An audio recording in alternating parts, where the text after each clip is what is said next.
I can tell you that almost every single disease I diagnose and treat in clinic has something to do with diet. And, as we call it, you are given certain genetics, that's for sure.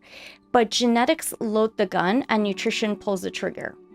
So there is not even one single disease that I can think of as far as the gastrointestinal tract is concerned that doesn't have something to do with the nutrition. Plants increase the diversity of the gut microbiome. Which is important? Very important. So that's why I tell my patients, pick up different plants. I challenge them to go to the grocery store and pick up a plant they never had before. Maybe or herbs, and just try to introduce different plants to increase the diversity of your gut. What happens is when you consume fiber, it passes through your stomach, your small intestine, which is 15 feet long, and it arrives to your colon unchanged.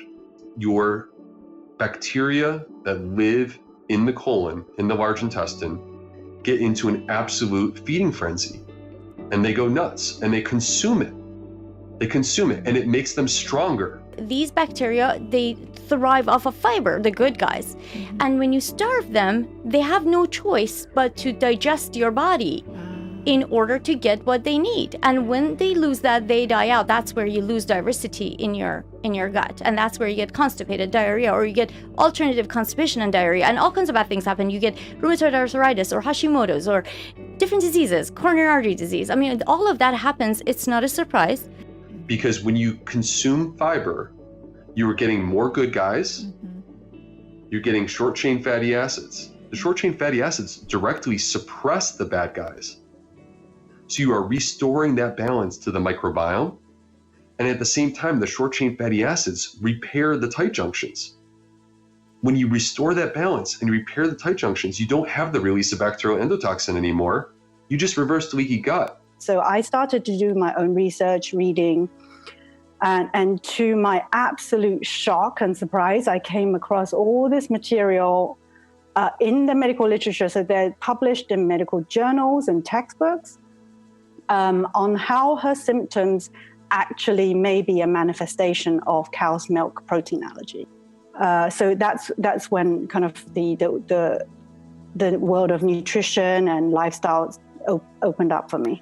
At the time, my colleagues thought I was mad because they're kind of like, wow, why would you eliminate dairy?